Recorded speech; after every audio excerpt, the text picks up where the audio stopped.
Assalamualaikum warahmatullahi wabarakatuh. Perkenalkan, saya Arvin Azhar Ramadan dari kelas 032. Di sini saya ingin menjelaskan tentang hukum ketenaga kerjaan. Sebelum kita masuk ke dalam hukum ketenaga kerjaan, jadi kita tuh harus tahu tentang sejarah hukum ketenaga kerjaan itu. Nah, sejarah dari hukum ketenaga kerjaan itu, asal mulanya adanya hukum ketenaga kerjaan di Indonesia terdiri dari beberapa fase.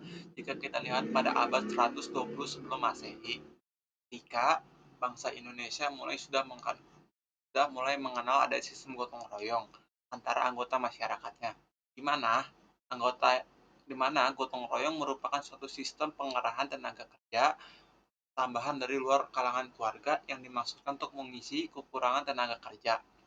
Pada masa sibuk dengan tidak mengenal suatu balas jasa dalam bentuk materi, sifat gotong royong ini memiliki nilai-nilai luhur yang diyakini membawa kemaslahatan karena memberintikan kebaikan, kebijakan, dan hikmah bagi semua orang gotong royong ini nantinya.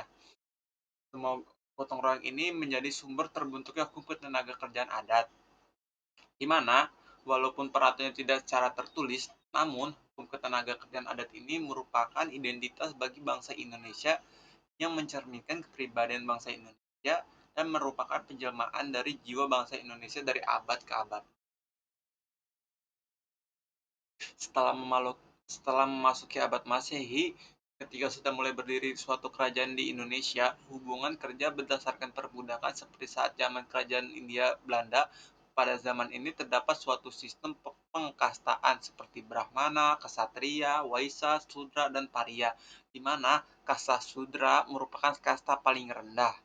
Golongan Sudra dan Paria ini menjadi budak daripada kasta Brahma, Ksatria, dan Waisya. Mereka hanya menjalankan kewajiban sedangkan hak-haknya dikuasai oleh para majikan, sama halnya dengan Islam.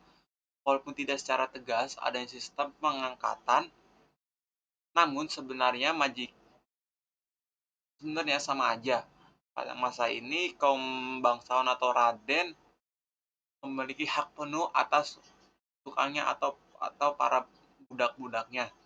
Nilai-nilai keislaman tidak dapat dilaksanakan sepenuhnya karena terhalang oleh dinding-dinding budaya. Pada saat masa penduduk Hindia Belanda di Indonesia, kasus perbudakan semakin meningkat. Perlakuan terhadap budak sangat keji dan tidak berperi kemanusiaan. Satu-satunya penyelesaiannya adalah mendudukan para budak pada kedudukan manusia merdeka, baik sosiologis maupun yuridis dan ekonomis. Tindakan Belanda dalam mengatasi kasus perbudakan ini dalam mengeluarkan Statbat 1817 nomor 42 yang berisikan larangan untuk memasukkan budak-budak ke Pulau Jawa. Kemudian tahun 1818 ditetapkan pada suatu UUD HB Regional Reglement tahun 1818 berdasarkan pasal 115 RR menetapkan bahwa paling lambat pada tanggal 1 bulan Juni tahun 1960 perbudakan dihapuskan.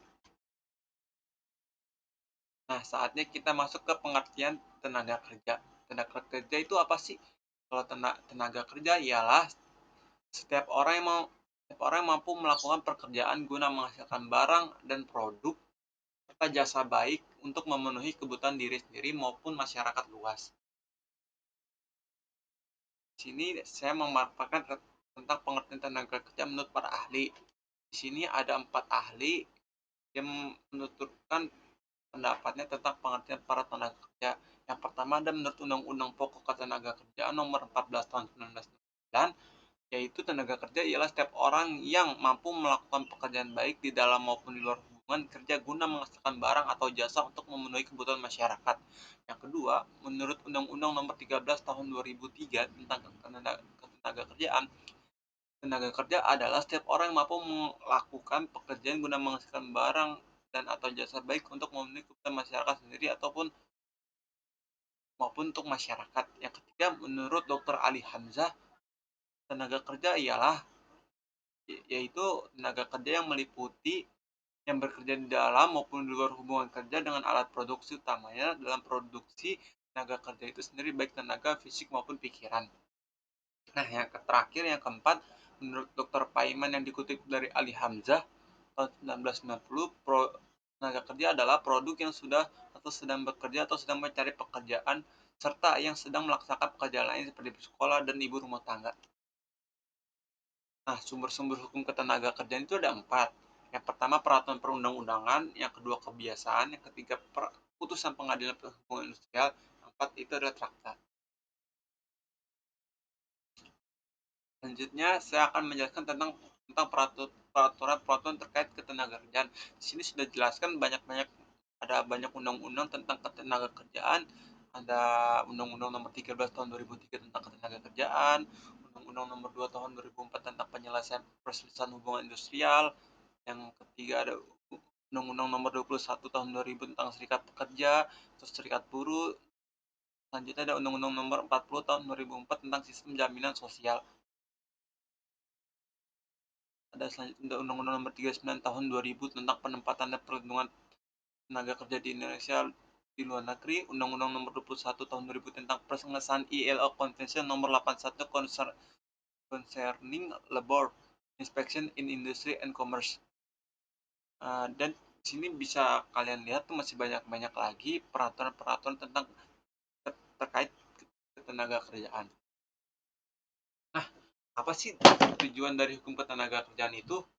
Di sini tujuan dari hukum tenaga kerjaan itu ada empat.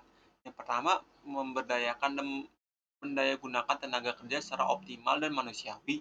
Yang kedua, mewujudkan pemerataan kesempatan kerja dan penyediaan tenaga kerja yang sesuai dengan kebutuhan pembangunan nasional dan daerah. Yang ketiga, memberikan perlindungan kepada tenaga kerja. Seperti contohnya itu kayak ada BPJS tenaga kerjaan, BPJS kesehatan. Terus yang keempat, meningkatkan kesejahteraan tenaga kerja dan keluarganya.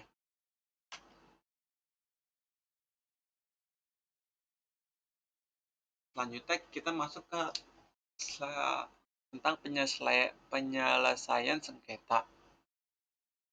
Apa sih penyelesaian sengketa itu? Dalam hukum ketenagakerjaan, sengketa antara karyawan dan pengusaha dapat diselesaikan melalui jalur mediasi atau arbitrase.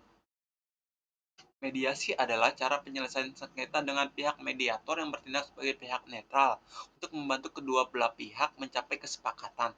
Sedangkan arbitrase adalah cara penyelesaian sengketa dengan bantuan arbiter yang memberikan keputusan akhir yang mengikat kedua belah pihak. Nah, saya memberi contoh. Di sini ada contohnya dalam kasus perselisihan antara karyawan dengan perusahaan terkait pemutusan hubungan kerja atau PHK, kedua belah pihak dapat mencoba menyelesaikan sengketa melalui jalur mediasi terlebih dahulu atau melalui arbitrase sebelum memasuki jalur hukum yang lebih formal.